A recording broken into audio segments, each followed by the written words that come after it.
Oi, gente, boa tarde para todas e todas. Eu sou a professora Luciana Mendonça, atuo na coordenação do curso de pedagogia. Deixa eu diminuir aqui o meu telefone que estava conectado para olhar vocês no chat. Bem, quem é da Unileia normalmente já me conhece, né? Mas mesmo assim eu vou iniciar com a minha audiodescrição. Eu sou uma mulher de 41 anos, parda, tenho o cabelo um pouco abaixo dos ombros castanho escuro, mas vocês já estão vendo, ó, já tem um leve branquinho aqui despontando na minha raiz, com muito orgulho. Estou usando um fone branco. Hoje eu estou sem óculos, vocês repararam? Hoje eu estou sem óculos, daqui a pouco eu coloco ele, porque está de pertinho.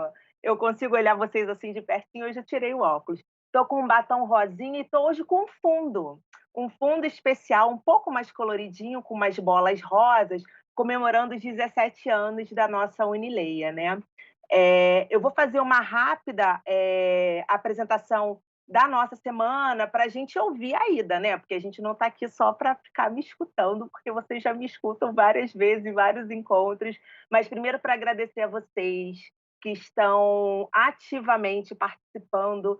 Essa semana ela só tem sentido porque vocês estão aqui, porque a nossa comunidade está participando. Então a Ida também vai trazer uma dinâmica bem interessante. Então a gente espera que vocês participem bastante.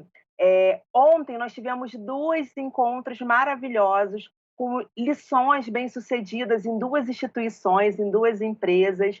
Quem não teve oportunidade de assistir, por favor, assistam, né? Mais tarde a gente tem a psicóloga falando sobre o transtorno do espectro autista, a Ana Moreno.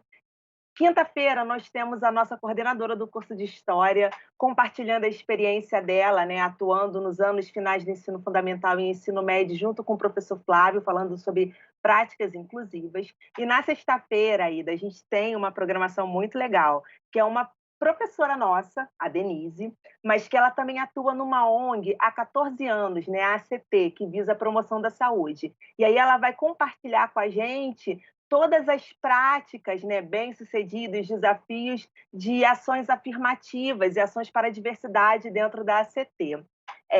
Sob lista de presença, vocês já sabem que ninguém precisa ficar ansioso nem ansiosa. A gente vai deixar a lista de presença quando tiver faltando os 20 minutinhos. E se você tiver alguma dificuldade, é só entrar em contato conosco, que com certeza a gente vai te ajudar.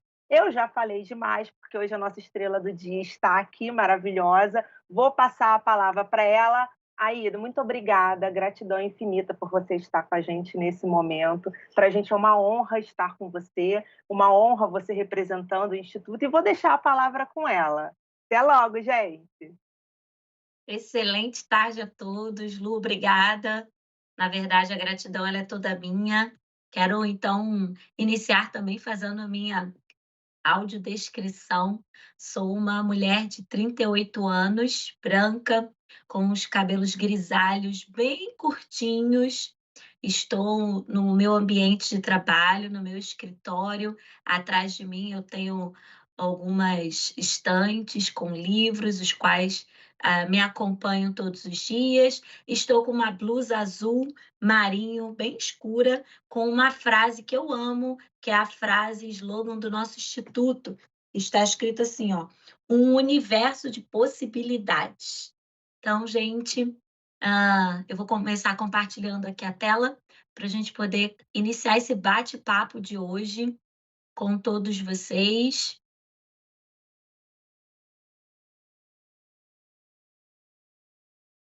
Estou sabendo, né, acompanhei a abertura logo no início da semana, que tem sido um sucesso, tenho certeza, e acredito eu que será assim até sexta-feira. Quero parabenizar a todos vocês por estarem aqui, por estarem investindo nessa formação continuada, a esta iniciativa da Faculdade Unileia, e está promovendo essa segunda semana da diversidade, da equidade e da inclusão. Temas tão importantes que fazem total diferença, não apenas para um grupo da sociedade, não apenas para nós que somos professores, mas para toda a sociedade.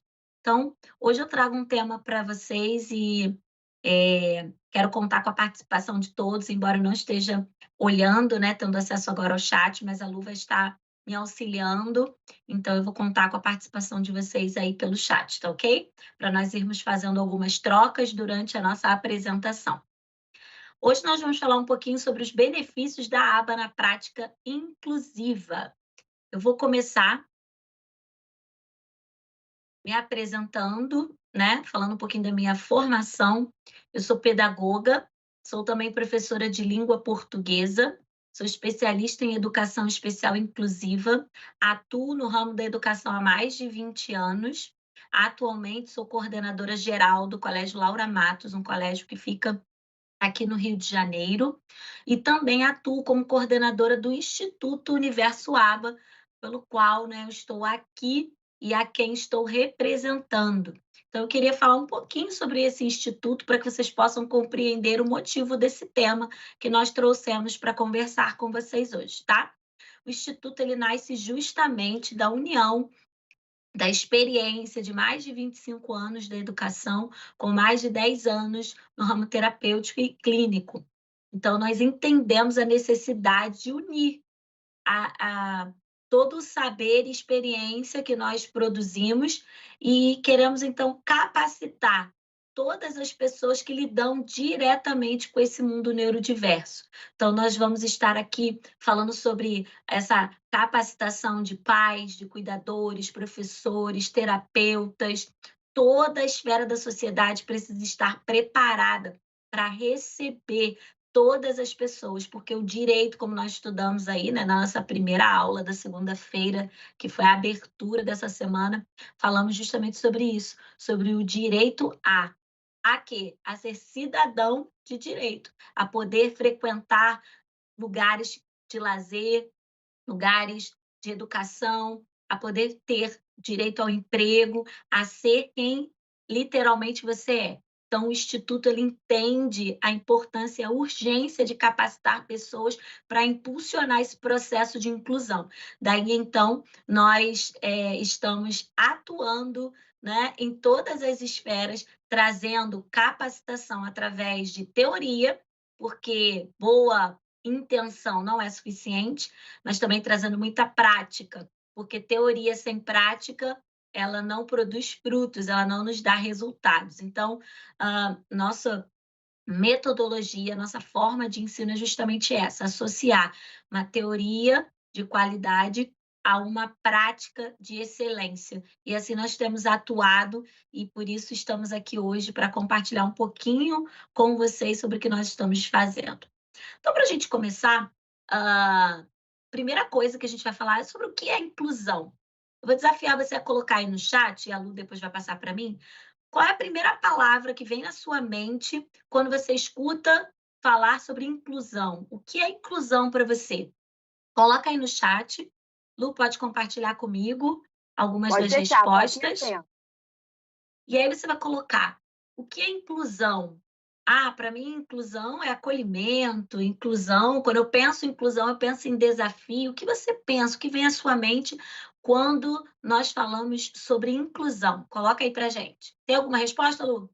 Já tem uma, acessibilidade, Acessibilidade, perfeito, respeito. perfeito. Acessibilidade, respeito. Esse vai ser o tema, né, dessa semana, tem sido o tema diversidade, equidade e inclusão. E antes de simplesmente alguém dizer para você o que é inclusão, essa dinâmica de você procurar dentro de si o que para você significa inclusão é muito importante, porque nós estamos sendo acostumados a simplesmente reproduzir aquilo que nos dizem que é. Então, para vocês, futuros profissionais da licenciatura, é necessário que haja uma autorreflexão, um momento de entendimento e internalização sobre o que é inclusão para você. Porque Ainda aí. mais uma, ó, vou te Oi, interromper, desculpa, ó, nada? capacidade de reconhecer o outro. Perfeito, isso aí. E a gente vai compartilhando, então, daqui em diante. isso é o que já existe dentro de você, né? É o senso comum, é algo que já norteia a sua ideia sobre inclusão.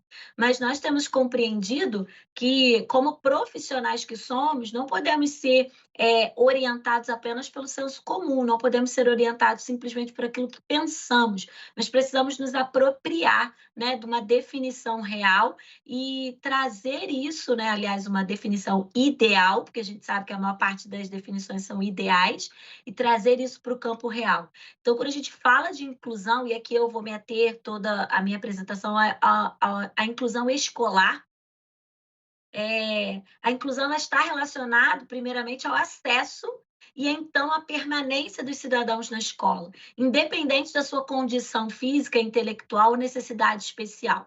Nós temos entendido que a inclusão ela perpassa um caminho. Nós ainda estamos muito distantes daquilo que é ideal, né, daquilo que seria necessário, mas não podemos ignorar todo o histórico pelo qual a inclusão ela já passou. Então, nós iniciamos com esse processo há muitos anos, onde a exclusão ela era total, não havia lugar na sociedade, não era na escola, não. Não havia lugar na sociedade para quem era diferente, para as pessoas com deficiência, para as pessoas com transtornos mentais, com transtornos globais do desenvolvimento, para pessoas negras, para mulheres. Então, a exclusão ela era total, eles eram banidos, inclusive exterminados. Então, a sociedade, ela, vamos dizer assim, evolui.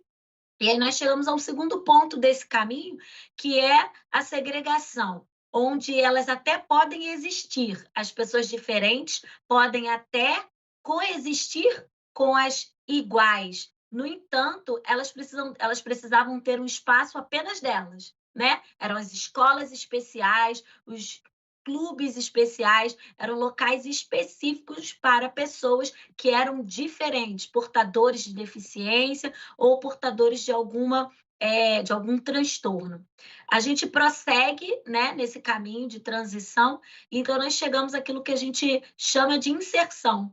As pessoas elas passam a ser aceitas nos mesmos ambientes, elas foram inseridas. E aí, falando de novo do campo escolar, as escolas passaram a aceitar os alunos de inclusão, hoje chamados de inclusão, mas naquela época os alunos chamados especiais. Esses alunos são aceitos na escola desde que eles comprovassem que eram capazes de acompanhar o sistema escolar. Ou seja, não havia um movimento por parte da escola, por parte do sistema, de se adequar a essas pessoas. Era exatamente o contrário. Elas deviam se adequar ao sistema. Isso se chama inserção. E será que a gente ainda não continua vivendo isso em muitos espaços? Pois é.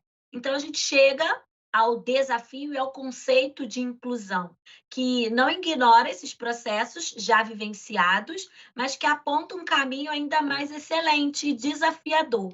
Então, para incluir, eu preciso garantir o acesso, não apenas, eu preciso garantir que esse cidadão permaneça na escola e também não apenas isso, eu preciso garantir que esse cidadão, ele evolua, ele se desenvolva, ele aprenda, ele tenha direito a estar alcançando, dentro das suas possibilidades, a autonomia. É desafiador? Sim. No entanto, é preciso que nós, da comunidade acadêmica, venhamos nos apropriar de estratégias e metodologias que vão nos auxiliar a possibilitar uma inclusão real, uma inclusão onde as pessoas não estão apenas inseridas, mas elas estão sendo atendidas nas suas necessidades de aprendizagem como um todo. E aí, o que não é inclusão também precisa ficar muito claro para a gente, porque quando a gente tem essa dificuldade de definir o que é inclusão, geralmente a gente aceita o que não é inclusão como inclusão. Então, para começar, dar o mesmo a todos não é inclusão. Nós estudamos isso também na segunda-feira com a diretora, né, que estava aqui falando conosco, a advogada, onde não se trata simplesmente de igualdade, né? A igualdade é de direitos, mas não na igualdade do atendimento às necessidades. Não é dar o mesmo a todos. Olha, ele pode vir para a escola e ele vai receber o mesmo que todo mundo. Isso não é inclusão. Inserir a todos os alunos na escola, simplesmente aceitar a matrícula de todas as pessoas, isso não é inclusão. Encaixar a pessoa, o indivíduo, a criança no modelo educacional já existente não é inclusão. Exclusividade para quem tem laudo, ou seja, uma inclusão somente para quem comprova através de um papel, através de um laudo, que ele precisa de um atendimento diferenciado, somente para essas pessoas, isso não é inclusão. Nós precisamos ir para além. Nós precisamos entender que inclusão é, primeiro, o tripé da inclusão é a diversidade, valorizar a individualidade, a singularidade de cada pessoa. Para que nós venhamos a vivenciar a inclusão, nós precisamos entender que o mundo ele é diverso. Existe uma singularidade, uma especificidade, algo que é singular em cada indivíduo, independente se ele é portador de alguma deficiência, né, que a gente já não usa nem mais esse termo, já considerado como capacitista, que ninguém porta, né? Como se a gente pudesse deixar a pessoa com deficiência, ela é diversa, a pessoa com transtorno, ela é diversa, a pessoa sem transtorno é diversa. Então, não é um laudo, não é uma deficiência ou um transtorno que nos torna diversos. O simples fato de sermos seres humanos já nos faz diversos.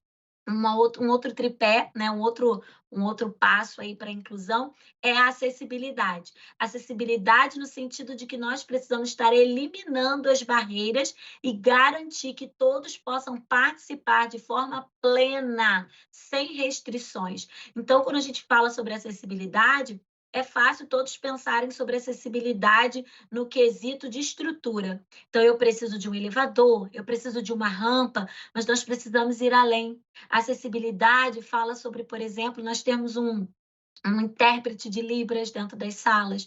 A acessibilidade vai falar conosco sobre nós termos mediadores, salas de AEE, sobre nós termos acompanhantes terapêuticos com esses alunos que precisam de uma atenção especial para que eles possam participar de tudo de forma plena, sem restrições. Então, a acessibilidade vai muito além de nós estarmos colando pelas paredes, né? Alguns dizeres em braille, de nós estarmos colocando, adaptando uma pia numa posição mais baixa para quem tem baixa estatura ou para quem é cadeirante. Nós precisamos eliminar toda e qualquer barreira que dificulta ou que até mesmo impede esse acesso pleno ao direito de ser cidadão dentro de uma escola.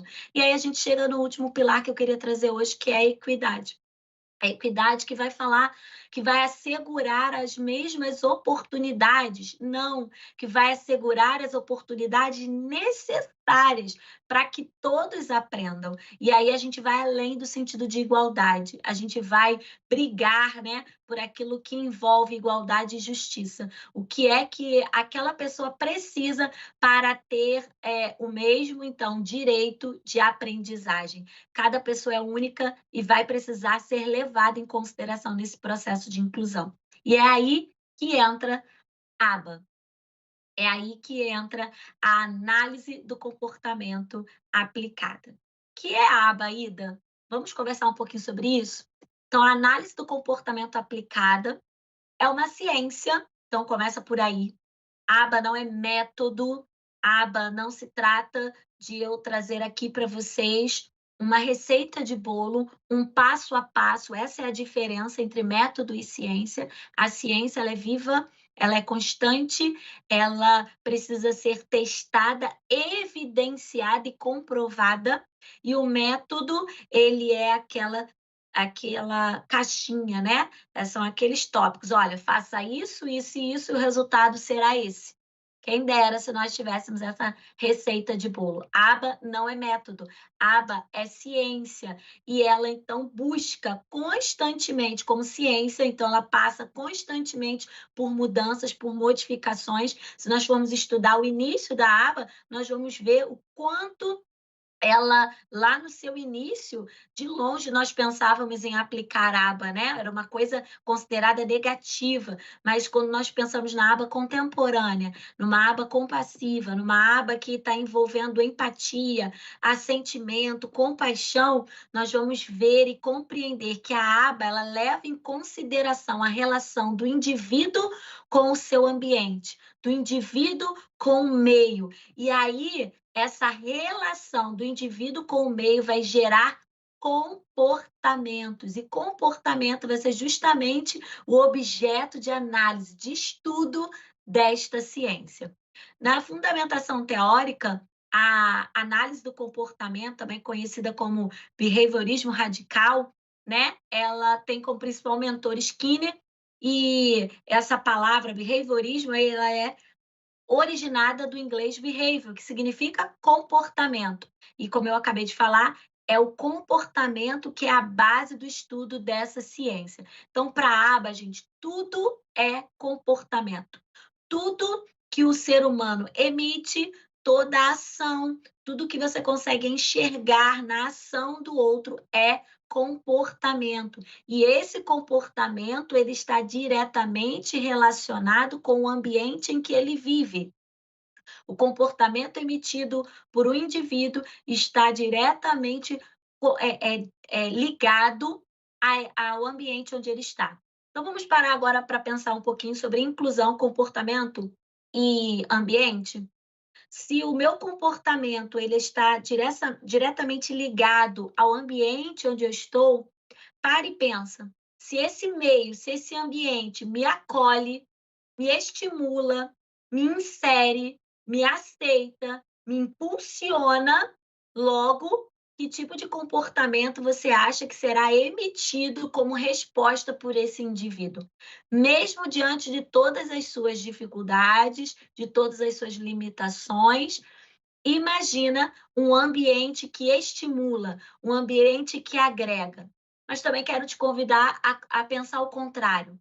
Imagina que tipo de comportamento será emitido por um indivíduo que está num ambiente que o exclui, que o nega, que só nega os seus direitos, que não o estimula, que o ignora, que o insere, mas que não desenvolve, que não se empenha para se adequar à sua realidade. Que tipo de comportamento você acha que esse indivíduo, que esse ser, que essa criança, que esse adolescente vai estar emitindo? Então, aba precisa, né, estar sendo levada em consideração a partir do momento que ela faz as seguintes perguntas para mim e para você: como e por que esse comportamento ocorre? Quais são as influências dos ambientes ou do ambiente que está relacionado a esse comportamento? Vou dar um exemplo para você. Um professor de educação infantil que tem uma criança dentro da sua sala, independente de laudo, que chora constantemente. Já parou para perguntar por que esse comportamento está sendo emitido? Em que momento ele está acontecendo? Quais são as influências? O que no ambiente pode estar contribuindo para que aquele comportamento esteja sendo emitido, esteja acontecendo? Já parou para pensar, então, se essa criança é uma criança autista? Talvez aquele excesso de cores, excessos de estímulos com texturas, com sons, com imagens, possa estar provocando um comportamento interferente, um comportamento que já foi chamado de problema, né? Mas que hoje nós estamos preferindo adotar esse outro termo, um comportamento interferente, porque interfere na vida, né? Dessa criança, desse indivíduo. Então, a análise do comportamento vai estar sempre nos levando a nos perguntar como e por que esse comportamento está acontecendo. Como professor, como o meu aluno aprende? Por que o meu aluno não aprende? Quais são as influências desse ambiente que estão gerando esse tipo de comportamento? Nós precisamos estar, então, refletindo, pensando, e a aba vai nos auxiliar nesse sentido. Então, se a aba é uma ciência, muito ligada, inclusive, à psicologia, por que levar a aba para a escola? Então, primeiro, gente, porque a aba funciona. E funciona não é porque eu estou dizendo que funciona ou porque alguém acha que funciona. Funciona porque hoje a aba é a ciência que mais tem evidência científica comprovada da sua eficácia, não apenas com alunos autistas. Hoje está tendo a aba muito difundida no tratamento, né, na terapia com alunos do espectro autista, mas a APA é para seres humanos. Todo ser humano emite comportamento, então todo ser humano precisa ter o seu comportamento analisado e ter técnicas aplicadas a esse comportamento. Então, ela funciona, e isso é comprovado cientificamente, nós temos evidências que comprovam a sua eficácia.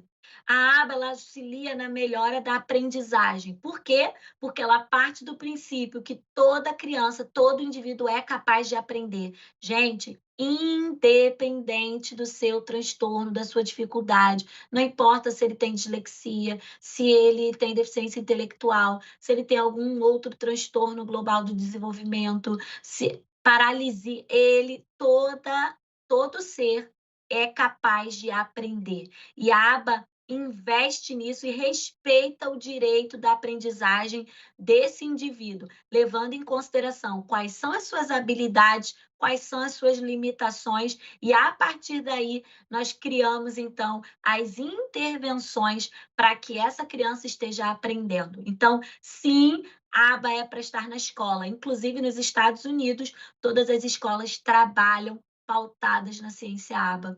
Todos os professores possuem formação em aba para estarem atuando diretamente nas escolas. Então, quem sabe, né? O Brasil também não está caminhando para esse cenário. Então, vamos falar então sobre esse objeto de estudo, que é o comportamento, levando-se em consideração que a aprendizagem, que é o nosso objetivo no momento da inclusão, é comportamento, que as relações sociais dentro da escola são comportamentos, que a fala, o desenvolvimento, o repertório de comunicação é comportamento. Então, tudo isso que é desenvolvido dentro da escola é comportamento, então faz parte também do nosso objeto de interesse, nosso objeto de estudo. E aí a gente vai falar o seguinte, bem rapidinho, tá? Um comportamento, ele pode aumentar a sua probabilidade de recorrência ou diminuir a sua probabilidade de recorrência devido à resposta que ele tem. Eu trouxe um exemplo aqui e vou dar outros para vocês. Olha, joguei na loteria, minha ação. Ganhei, foi a consequência dessa minha ação, a consequência desse meu comportamento. Foi uma consequência reforçadora, eu ganhei. Se eu ganhei na loteria, para e pensa, a probabilidade de eu jogar novamente, de eu emitir novamente esse comportamento, foi aumentada ou diminuída? Foi aumentada. Por quê? Porque a consequência foi reforçadora. A consequência me levou a pensar, me levou a aprender um comportamento para que eu possa repeti-lo. Vamos trazer isso para dentro da escola? Vamos lá. Um aluno fez uma atividade que você passou. Ele acertou a atividade. O fato dele ter acertado essa atividade, fazer atividade ao comportamento, eu acertei, isso é uma consequência reforçadora, logo, a probabilidade de eu ir para o exercício 2, para a atividade seguinte, ela foi aumentada, uma vez que eu fui reforçado, uma vez que eu entendi que eu sou capaz, uma vez que eu compreendi que eu posso, uma vez que foi reforçado em mim que eu sou inteligente, que eu vou conseguir fazer, realizar também a próxima atividade. Agora, o contrário também pode acontecer. Outro exemplo, eu estou na sala, sou um aluno de inclusão, chamei pelo professor. Ou sou um aluno que tenho TAG, transtorno de ansiedade generalizada. Estou lá, venci, né? Foi algo muito difícil, mas venci a minha ansiedade, o meu medo de me expor e chamei pelo professor. O professor me ignora. Essa foi a resposta ao meu comportamento. Essa consequência também foi reforçadora, mas não para aumentar a probabilidade de eu chamar novamente o professor, e sim para diminuir essa probabilidade. Então, quando eu tenho um professor, um profissional da educação, que não está atento ao comportamento e à consequência desse comportamento, eu posso estar reforçando na diminuição daquele tipo de comportamento. O professor também pode passar pela mesma situação. O professor prepara uma mega aula, planeja tudo, vai levar tecnologia, vai ser uma aula super dinâmica, ele está ali pensando na participação de todos os alunos. Então, ele se preparou, ele planejou, essa é a ação, é o comportamento. A consequência, o que ele teve como resposta? Os alunos não se engajaram, os alunos não participaram, os alunos ignoraram a aula diferenciada que o professor trouxe. Esse comportamento, ou essa consequência pelo comportamento, certamente, ou provavelmente, não usaremos essa palavra certamente, mas provavelmente pode diminuir também a probabilidade desse professor parar e pensar: vou produzir uma nova aula. Então, isso é só para vocês verem que o tempo inteiro nós estamos emitindo comportamento que geram consequências reforçadoras e que essas consequências, ou seja, essas respostas ao meu comportamento, podem aumentar a probabilidade desse comportamento voltar a acontecer ou diminuir a probabilidade desse comportamento voltar a acontecer. Então, quando se trata de inclusão, o professor ele precisa estar atento ao comportamento do aluno, qual será a Como é que eu clico aqui nesse consequência. negócio aqui mesmo? Acho que alguém Não, abriu um beleza. áudio. Estão me ouvindo? Tudo bem por aí, Lu? Surgiu na Tudo minha- bem, pode continuar. Acho que aqui no estúdio já estou fechando o microfone. Pode falar. Ok. Oi. Só vou dar mais um exemplo, né? Um aluno chora em sala de aula, esse é o comportamento que ele está emitindo. E ele chora bastante. E a consequência é que a professora acaba tirando ele da sala, leva ele para a sala da coordenação. Isso pode reforçar o comportamento do choro, fazendo ele aprender que toda vez que ele chora, ele consegue sair da sala. Ele tem acesso a um outro ambiente da escola. Então, muitas vezes, nós estamos reforçando comportamentos que deveríamos estar extinguindo, ao invés de estarmos reforçando. Isso acontece com a gente em casa. Você pede para o seu filho, você pede para o seu marido lavar a louça. Ele demora um pouco. O fato dele demorar um pouco faz com que você, irritada, vá lá e fala: deixa que eu faço, e acaba lavando a louça no lugar dele. Você, sem saber, está reforçando o comportamento dele. E ele aprende que basta ele demorar um pouquinho mais, que ele não vai precisar lavar, porque você vai tomar a dianteira e vai fazer. Então, esse é só um exemplo do nosso cotidiano, para que a gente possa entender que aba é para todo mundo. Todo comportamento, gente, é uma função. Todo comportamento ele é emitido com um objetivo. Pode ser com o objetivo de obter a atenção. Então, quantas crianças, por exemplo, que choram na presença dos pais, requerendo a atenção desse pai, né? Ele não está com dor, a função daquele comportamento é requerer atenção. Às vezes tem criança, né? Muitas vezes, por exemplo, confundido com TOD dentro de sala. Pega o material, joga para cima, chama atenção, começa a cantar durante a aula. Então, aquele comportamento pode estar sendo emitido com o objetivo de estar chamando atenção para si. Também pode ser um comportamento sendo emitido para que ele possa estar fugindo de uma situação, de algo que é aversivo para ele e difícil. Então, aquela mesma criança que está chorando dentro da sala de aula, talvez não esteja requerendo atenção. Talvez seja difícil para ela aquele momento da atividade. Requer dela muita concentração, requer dela uma habilidade que ela ainda não tem, de repente, de segurar o lápis ou de recortar com a tesoura, e aí ela se sente tão desafiada que ela emite um comportamento de fuga, para fugir daquela ação, daquela coisa que é aversiva para ela. Alguns comportamentos são emitidos para acessar itens, né? Então, você vê muitas vezes, por exemplo, no shopping, é comum você passar e ver uma criança se jogando no chão. Enfim, por quê? Porque ele quer um presente, porque ele quer um brinquedo que ele viu, ele quer acessar aquele item. Então, a função daquele comportamento não é envergonhar o pai. A função daquele comportamento não é trazer vexame para a família. A função daquele comportamento é acessar um item que é para ele, naquele momento, reforçador e desejável. Alguns comportamentos também são emitidos a fim de que a criança possa estar obtendo uma estimulação sensorial. Então, eu tive um aluno, por exemplo, que ele pegava a caneta e ele batia a caneta na ponta durante a aula, ficava batucando a caneta na ponta da mesa. E aquele barulho, para ele, era um estimulador sensorial, auxiliava ele na regulação do momento dele ali dentro de sala. Então, alguns comportamentos, né, como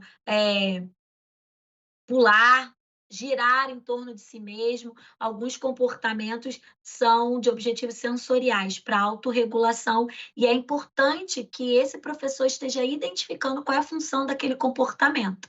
Para quê? Quando você entende a função do comportamento, você dá a resposta necessária para que aquele comportamento seja ou aumentado ou diminuído. Isso é muito importante, tá bom, gente?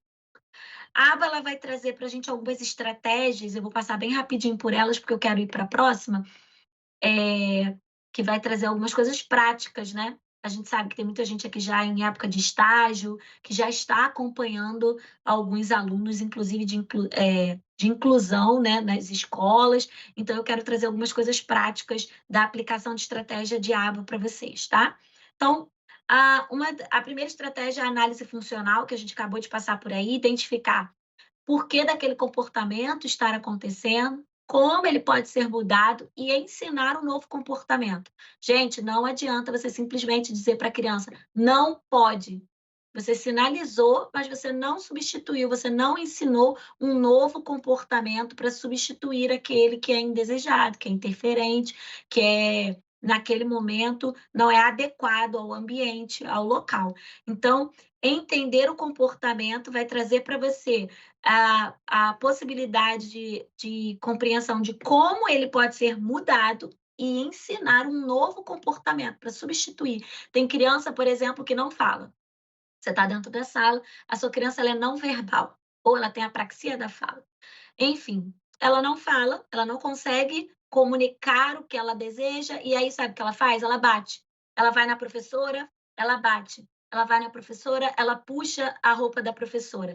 E aí você não quer mais que ela se comporte desse jeito. Então, você pode, por exemplo, utilizar pictogramas dentro da sala, as imagens, as figuras, para que ele possa estar apontando para a figura quando ele quiser ir ao banheiro, quando ele quiser água. E aí você vai ensinar um novo comportamento para substituir aquele que a criança está emitindo com o objetivo de ter a sua atenção. Então, é importante essa análise funcional para que nós possamos compreender e intervir, trazendo uma nova solução, uma nova possibilidade, tá? Nós temos 2 tipos também de reforço, que vão estar nos auxiliando a aumentar a probabilidade de um comportamento que a gente quer que aconteça. Então, vou usar um exemplo com vocês. Vocês estão trabalhando, vocês bateram uma meta no trabalho. Você bateu a meta e, por você ter batido a meta, o seu patrão pega e te dá um bônus salarial, ou seja, ele acrescenta algo que não existia. Por quê? Porque ele quer que aquele comportamento que aconteceu, de você ter batido a meta, ele volte a acontecer. Então, ele traz um reforço positivo, ele acrescenta, ele te dá um incentivo para que aquele comportamento continue acontecendo. É o que as nossas crianças de inclusão precisam. A maioria dos alunos de inclusão tem baixa autoestima, porque passam por muitas frustrações, seu limiar de frustração é baixo, por eles não conseguirem, por exemplo, acompanhar a turma, não conseguirem realizar a mesma atividade que todos os outros, e isso vai trazendo para eles essa baixa autoestima. E toda vez que ele consegue realizar algo e que não é necessariamente o que os outros fazem, e aí você precisa ter um olhar específico, personalizado para aquela criança, para aquele indivíduo, e você chega com um reforço positivo, e isso vai aumentar a probabilidade daquele aluno continuar tentando, continuar se esforçando, continuar realizando aquele comportamento. O reforço negativo não tem nada a ver com algo negativo no sentido pejorativo, ruim. O reforço negativo é o contrário do positivo. Se o positivo eu acrescento algo, no negativo eu tiro algo que é aversivo, que atrapalha aquele indivíduo a realizar um comportamento adequado. Meu filho chega em casa, eu quero que ele almoce, coloquei o pratinho dele de comida. No meio, eu acabei colocando brócolis, e o brócolis, para ele, é aversivo, ele não come brócolis, e aí ele já faz aquela careta para a comida. Qual é o seu objetivo? É que ele coma o brócolis ou que ele almoce? Se o seu objetivo é que ele almoce, o que você vai fazer? Você vai tirar o brócolis, porque o brócolis, naquele momento, é aversivo e pode estar diminuindo a chance do comportamento de almoçar acontecer. Se você quer que ele almoce, você tira aquele componente aversivo, que naquele caso é o brócolis, para que o seu comportamento desejado aconteça, que é para ele estar almoçando. Isso acontece também na escola. Você traz, por exemplo, para um aluno com TDA, com dislexia, um texto gigantesco. Um texto muito grande é um estímulo aversivo para essa criança que tem dislexia. Ele se perde, ele não consegue ler, ele não compreende, as letras se embaralham, ele se perde nas linhas. O que você pode fazer?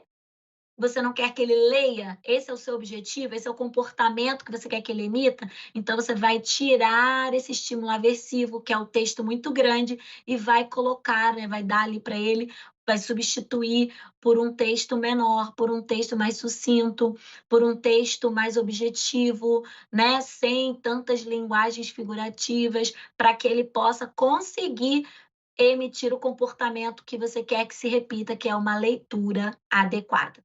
E uma outra estratégia ABA, né, que vai nos auxiliar na prática de inclusão, é a modelagem, que é fornecer exemplos práticos de comportamentos desejados. Aquilo que você quer que ele faça, que geralmente a gente só diz assim: olha, pegue, faça, realize as atividades, construa um barco de papel.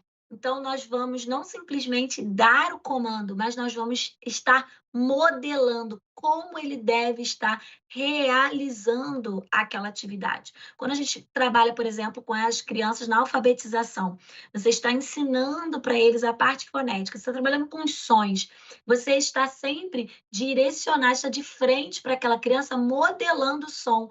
M, família do M, você está modelando, isso é modelagem. Por que que durante a pandemia foi tão difícil nós conseguirmos trabalhar com alfabetização com as crianças? Porque nós estávamos de máscara, e aí a gente não conseguia modelar para aquela criança. Então a modelagem é uma estratégia de aba muito importante, que nós podemos e devemos estar trabalhando com os nossos alunos. E aí agora eu vou trazer para você, então, algumas questões práticas das demais estratégias, tá bom? Para a aba, é muito importante o levantamento de informações. Não se inicia a terapia aba, né, a ciência aba, sem antes esse levantamento de informações, sem uma anamnese sucinta, sem que você conheça o seu paciente, no caso da terapia. Para vocês, para nós, professores, nós precisamos estar investindo nesse levantamento de informações. Você conhece o seu aluno? Você sabe como ele aprende? Você sabe quais são as suas habilidades, as suas dificuldades, quais são as experiências de vida dele? Você sabe como o transtorno se manifesta nele? Se o seu aluno é autista, gente, ele está dentro de um espectro. Cada autista vai manifestar o autismo de uma maneira diferente. É individual, é singular. Então, você sabe como essa deficiência se manifesta no seu aluno?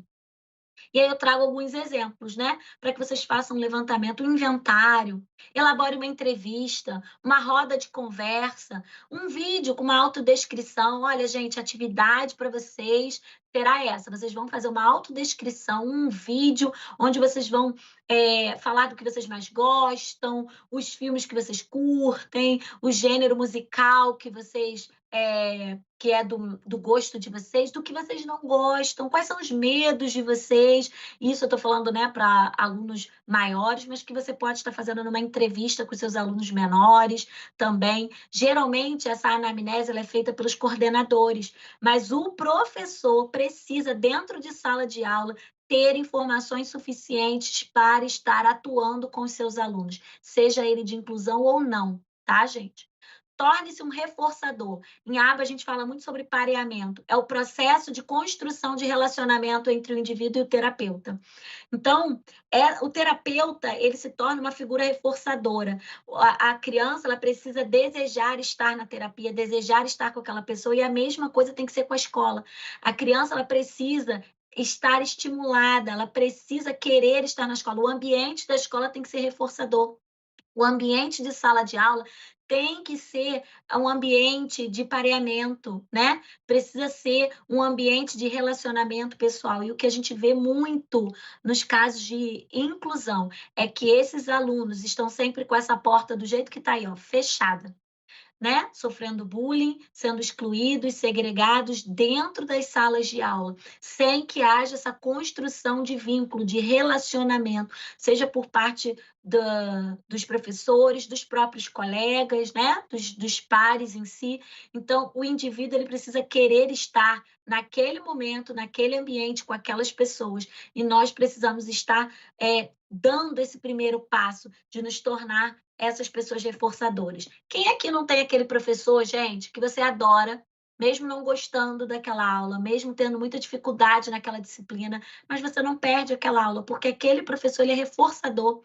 É aquele cara gente boa, aquela cara bacana, que te ouve, que te motiva, que está sempre tentando trazer algo de diferente, que está trazendo você para a sala, que faz questão de te incluir no assunto, na conversa, que te dá uma boa noite, que te dá um bom dia, que te cumprimenta, que fala do seu time que perdeu ontem, né? Que te zoa porque o Botafogo não vai ser mais campeão. Então, essa pessoa, ela se torna reforçadora.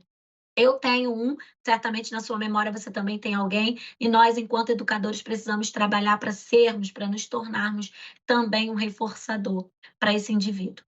Ofereça ajuda. Em aba, nós trabalhamos muito com dicas, né? Então, é ajuda física, muitas vezes. Então, você, professor de educação física, ofereça ajuda para o seu aluno. Nós sabemos que muitos transtornos acabam afetando a questão motora dos nossos alunos. Nós não podemos, gente, adaptar o vôlei somente quando nós temos um aluno cadeirante. A gente não pode parar para pensar numa adaptação de uma aula somente quando nós temos um aluno com deficiência visual. Nós precisamos oferecer ajuda, às vezes física total, para um aluno, auxiliar ele a segurar a bola, manejar a bola, lançar a bola. Às vezes você vai precisar oferecer uma ajuda parcial, talvez você não precise pegar a bola, ele já sabe, ele já tem essa habilidade, mas ele ainda não tem força suficiente para jogar a bola, e aí você vai dar uma ajuda parcial para ele. Às vezes, você dentro de sala de aula vai dar uma ajuda gestual, vai apontar para o seu aluno aquela tabelinha que você colocou lá na parede, né, com a tabuada, com as vogais, com as consoantes, e aí você vai apontar, vai lembrar, vai dar a dica para ele, você vai dar uma ajuda verbal. Quantas aqui já não participaram de alguma fala em que alguém fala muito bem, vocês são muito e a gente completa, inteligentes, é uma ajuda verbal, né?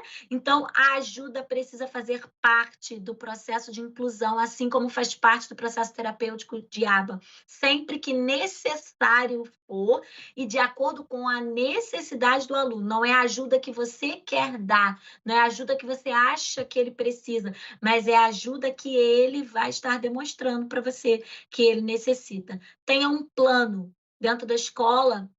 Assim como nas clínicas, nós precisamos ter um ponto de partida, saber onde estamos, onde aquele aluno está e onde nós queremos que esse aluno chegue. Nós temos hoje o Plano Educacional Individualizado, que é o PEI. Ele precisa ser elaborado com a participação de todos, dos professores, da equipe multidisciplinar, né? Todos os envolvidos no acompanhamento desse aluno. Então, assim como em aba, os terapeutas possuem um plano de ação, você, professor, não pode ir para a sala de aula sem um plano de ação, sem um PEI para aquele aluno, sem saber o que ele já sabe e como você vai auxiliá-lo a desenvolver uma nova habilidade, um novo comportamento, uma nova aprendizagem. E aí vem também a questão do registro e da avaliação. Em aba, gente, tudo é registrado, exatamente tudo. E a gente não diz simplesmente assim, o aluno pulou, a gente precisa registrar como foi esse salto, Em que horário foi esse salto? Quantas vezes esse salto aconteceu? Por quê? Porque o supervisor, né, aquele que vai estar acompanhando o processo juntamente com o aplicador, ele precisa saber exatamente o que está acontecendo para saber se aquele plano que ele desenhou está acontecendo, se ele está caminhando. Se você não registra, você não sabe se o seu aluno está evoluindo, se ele está se desenvolvendo. Quantos professores só dizem assim, ó, melhorou. Melhorou em quê? Piorou. Piorou em quê? Ah, fulano é muito agitado. Que nível de agitação? O que é agitado para você? Ah, ele anda muito na sala. Quantas vezes? Quantas vezes você pediu para ele sentar? Quantas vezes depois que ele sentou, ele levantou novamente? Nós precisamos ter registros desses alunos para quê? Não é só para fazer a reclamação para o pai, não é só para a gente poder passar para o terapeuta, mas é para a gente poder reavaliar aquele plano de ação, que foi o PEI que nós desenhamos, e sabermos se o caminho traçado está nos levando ao resultado desejado, tá? Também temos condução à autonomia. A aba tem o objetivo de tornar aquele indivíduo o mais autônomo possível, independente das suas limitações, né? Dentro da sua especificidade, dentro da sua realidade, o que ele pode fazer sozinho, como ele vai poder fazer isso sozinho. É isso que nós vamos trabalhar. Você, dentro de sala de aula, precisa estar conduzindo, não é simplesmente mandando, é conduzir o seu aluno à autonomia. Mas para ele chegar a esse ponto de autonomia, que outras habilidades anteriores ele precisa ter? Antes dele simplesmente pegar no lápis e escrever o nome dele, que outras habilidades anteriores você precisa estar trabalhando para que ele chegue a esse ponto de autonomia? E aí, voltei à modelagem que a gente tinha colocado lá, só para deixar aqui um exemplo de como você pode estar usando isso com os seus alunos de inclusão. Utilizando a técnica de modelagem, não somente nas atividades. Nós podemos, por exemplo, estar utilizando a tecnologia a nosso favor. Traga vídeos modelando para aquela criança como se faz aquele exercício, como se faz aquele movimento, como se elabora aquela atividade. Você pode, inclusive, também e deve se colocar a você mesmo como modelo de comportamento. Não adianta dizer para ele como não fazer. Modele como fazer. Isso é muito importante. Nós temos crianças com deficiência intelectual, gente, que tem de nível, né, alto e que eles não conseguem elaborar, realizar atividades simples do cotidiano, do dia a dia, abrir a mochila, pegar o estojo, colocar sobre a mesa, e muitas vezes você vai precisar modelar isso. Por isso, o trabalho em equipe, o trabalho de grupo dentro da sala de aula é tão importante, porque quando eles estão em grupo, você está oferecendo a oportunidade de modelagem. Aquele indivíduo consegue observar outro indivíduo e ver como ele faz, e aí ele pode copiar, ele pode modelar, ele pode reproduzir aquele comportamento. Coloque lembretes na prova, nas atividades, aquele famoso modelo, coloca a letra A feita e deixa ele fazer a B e a C, né? Seguindo aquele modelo. Nós precisamos desconstruir isso, que uma avaliação, a criança ela não pode ter nenhum tipo de dica, nenhum tipo de ajuda, nenhum tipo de modelo para poder seguir. Então, em aba, nós trabalhamos com modelagem, tá? E é uma técnica que auxilia muito, uma estratégia muito viável, muito positiva para a gente poder estar realizando dentro de sala de aula. Então, finalizando, né, vamos fazer uma revisão aqui. Para implementar a aba, os benefícios da aba na prática, inclusive, primeiro você precisa conhecer o seu aluno.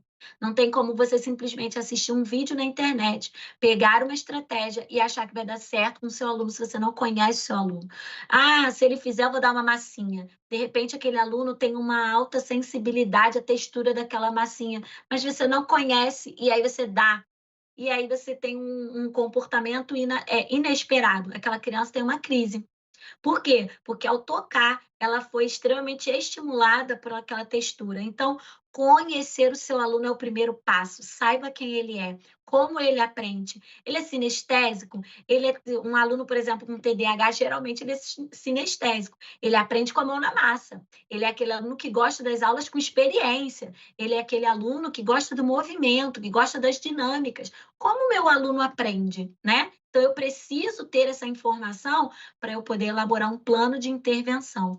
Quais são as dificuldades do meu aluno? Eu preciso conhecer as dificuldades para quê? Para que eu possa ofertar a ele maior probabilidade de acerto. Se eu sei que a dificuldade dele, ele é um aluno que possui descalculia, né? Que tem descalculia, é uma dificuldade para ele. Então, eu posso ofertar para ele o apoio de uma calculadora, talvez?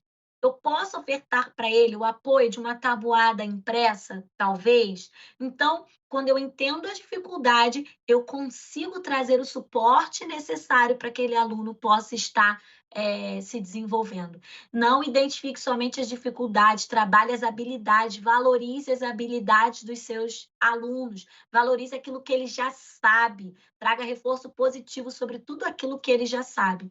Crie vínculo e tenha assentimento. O que é assentir, gente? É criar permissão, ter permissão, né, para realizar aquela atividade. Quando você consegue criar vínculo, geralmente o assentimento vem junto. Quando você cria vínculo com o seu aluno, né, ele te dá assentimento a realizar um trabalho com ele. Nós precisamos entender, dentro de inclusão, que o mundo ele é diverso.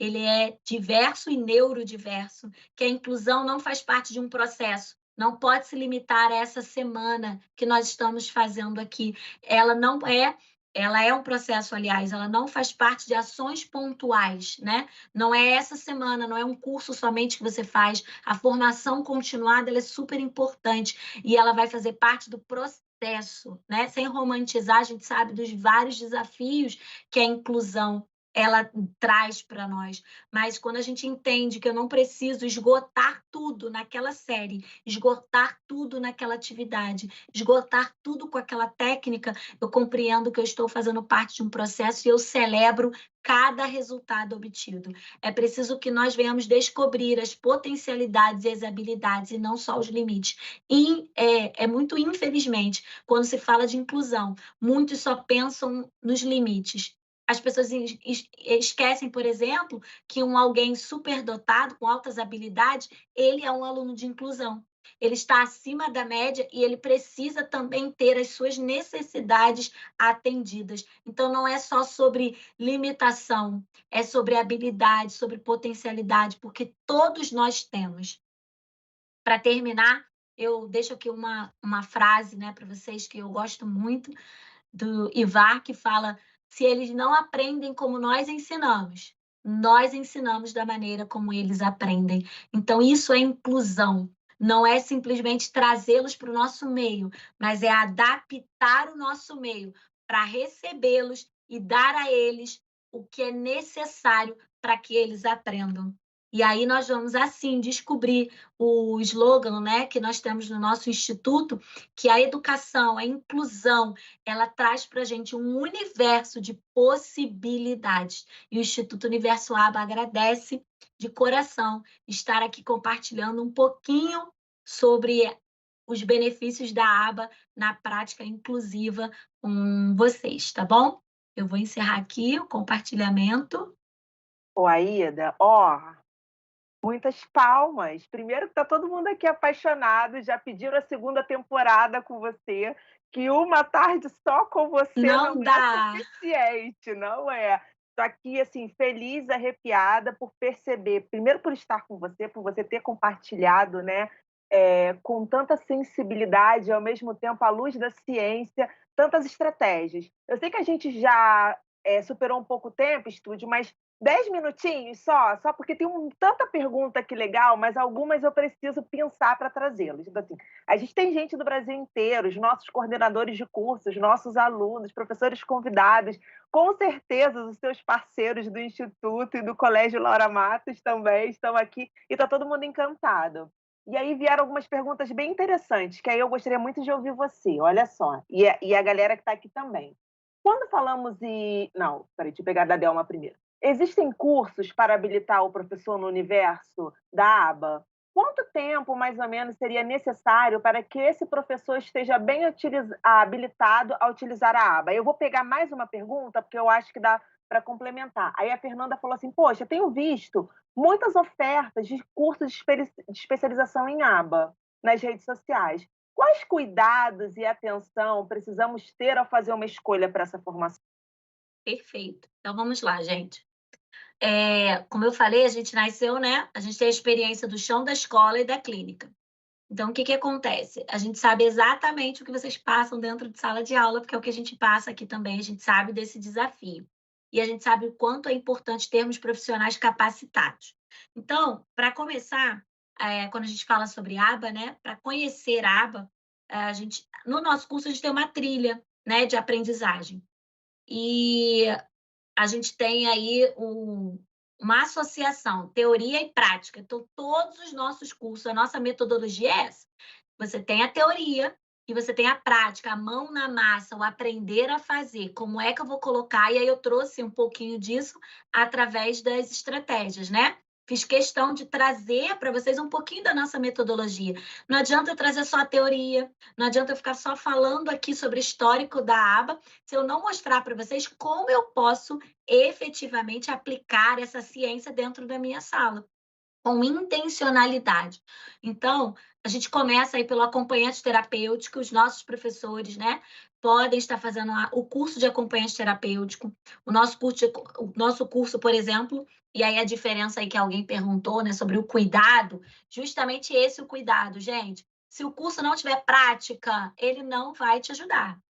O curso ele vai ser só mais um curso de teoria para você colocar o seu certificado aí, né, no bolso e você vai continuar perdido sem saber o que fazer.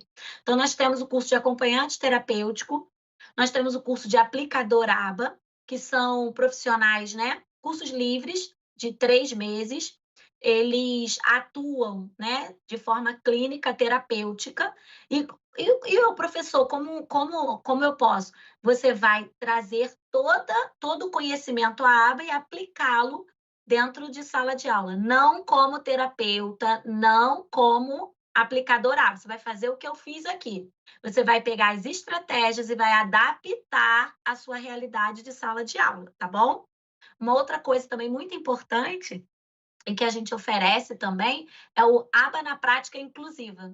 É um curso exclusivo para professores. O nosso foco são os professores. É como colocar aba dentro da prática, literalmente, né? Então, é um curso que é exclusivo, que é só do nosso instituto, que foi pensado justamente a partir dessa dúvida. Como? Onde? Então, nós temos inúmeras pessoas com especialização, com pós-graduação, por exemplo, em aba, mas que não sabem aplicar aba. Por quê? Só temos teoria. Esse é o nosso diferencial enquanto instituto. A gente traz a prática aliada à teoria. Então, a gente tem 2 dias de imersão prática depois da parte teórica que eles têm. Agora tem uma pergunta que eu acho que vai ficar para a segunda temporada, né? Mas eu acho importante trazer, porque é uma pergunta de um coordenador nosso, ele trabalha com ensino médio, com educação profissionalizante e com o nosso curso de marketing aqui da Unileia, que eu achei tão interessante. Ele falou assim: professora Aida, o que estaria faltando para que alguns profissionais, principalmente da educação, né, substituam a estratégia da punição pelo reforço, na experiência que É, você já tem? exatamente. Está faltando essa mesma mudança que a aba passou, né? A aba contemporânea, inclusive, trabalha justamente hoje com essa visão de assentimento, com essa visão de compaixão, justamente para a gente trabalhar no antecedente. Quando você trabalha antes do comportamento indesejado acontecer, você não precisa trabalhar na punição. Entendeu? Porque a punição é porque a gente não olha o antes, a gente olha o comportamento e pune o comportamento. Então, quando você trabalha antes desse comportamento acontecer, e aí o que falta para os professores é o quê? Conhecimento, porque como você vai fazer se você não sabe como? Aí entra a formação, né? Então, quando a gente fala, por exemplo, sobre manejo de comportamento, é justamente sobre isso. A gente identifica o antecedente, o que vem antes do comportamento. Porque nenhum comportamento acontece do nada, Luciana. Ninguém grita do nada, ninguém tem uma crise do nada, ninguém começa a jogar as coisas do nada para o alto. Não, as pessoas vão mostrando sinais. Não tem um meme agora, não direi nada, mas haverá sinais? é aba. Gente, isso é aba. A pessoa não precisa dizer para você, ela demonstra o comportamento até que ele chegue no pico, ele vai trazendo, ele vai demonstrando isso. E aí, qual é o nosso papel? É agir no antecedente, é agir antes. E aí você não precisa punir, porque o comportamento ele não ocorre, né? E aí, e quando ocorre, porque a aba não é mágica, quando ocorre, né, gente? Quando ocorre, nós temos, então, técnicas que vão trabalhar para além da punição, né? Que vão trabalhar aquilo que eu falei lá. Você identifica o comportamento, por que ele aconteceu e ensina um novo comportamento, entendeu? Se você não ensina um novo comportamento, você só puniu. Pronto. Aquela criança não sabe como comunicar o que ela deseja, por exemplo, de outra forma. Então, ela vai de novo, ela vai fazer. Porque você não ensinou para ela como fazer de forma diferente. Então, você vai continuar só punindo e ela vai continuar fazendo, porque não houve o ensino, o estímulo de uma nova habilidade, um novo comportamento que pudesse substituir esse comportamento que a gente não quer mais que aconteça. Então, professor, é trabalhar no antecedente. Aida, eu ficaria o dia inteiro aqui, namorando e te escutando, porque assim foi uma tarde maravilhosa, a galera aqui está empolgadíssima. Espero que a gente tenha oportunidade, mas vocês não precisam esperar ter a oportunidade de uma nova temporada. Sigam o Instituto no Instagram, nas mídias dele, eu vou marcar bonitinho para vocês saberem chegar até lá e continuarem escutando a Aida. Aida, gratidão infinita por você estar conosco, né? Toda a sua equipe que se disponibilizou também a nos proporcionar essa tarde maravilhosa. E aí a gente vai finalizar, gente, porque às 7 horas a gente tem uma nova palestra com a Ana Carolina Moreno, que vai falar sobre o transtorno do espectro autista. A gente começa às 7 horas. Mas a gente não pode terminar sem ainda deixar uma palavrinha final para gente, não é isso? Obrigada. Além de agradecer, eu quero convidar todos, né, para os nossos cursos. Nossos cursos têm estilo livre. Então, você que é professor, você que está cursando licenciatura, você que não é professor, gente, a análise do comportamento aplicada está dentro das empresas. A análise do comportamento aplicado está em repartições públicas, onde há um ser humano, a análise do comportamento aplicado está acontecendo. Então, venha fazer o curso conosco. Nosso curso é híbrido, Luciana. Então, ele é online, a parte teórica toda online, e a gente só vai fazer o presencial, né? Que é a imersão. Aí, gente, é mão na massa mesmo, é estudo de caso, é criação de material, aplicação das estratégias, para você sair dali se sentindo seguro, não sabendo tudo, porque o conhecimento ele nunca se esgota, mas sentindo essa segurança. Eu quero agradecer e parabenizar a Unileia por essa iniciativa, pelo espaço ofertado para outras instituições poderem mostrar o trabalho que também estão fazendo, porque a gente acredita justamente nisso, que se você quer ir rápido, você tem que ir sozinho. Mas se você quer chegar mais longe, você precisa ir acompanhado. E é isso que a gente quer. A gente quer chegar longe, a gente quer que a inclusão ela deixe de ser algo ideal, mas que ela seja real, né? E que ela aconteça. Eu gostei muito dessa autodescrição, dessa audiodescrição. Vou treinar, né? Porque eu falei, como que eu vou fazer? Será que as pessoas vão conseguir me compreender? Que coisa maravilhosa é a gente poder entender que todo mundo não é favor, inclusão é direito. E nós precisamos aprender a respeitar a esses direitos, reconhecer e fazer a nossa parte. O Instituto quer fazer a parte dele. Eu quero agradecer mais uma vez, deixar um abraço a todos. Ai, estou muito feliz. E Feliz? vou continuar acompanhando aqui com vocês o restante da semana. Ai, que bom. Obrigada, gente. Até logo. Até às 7. Tchau, tchau.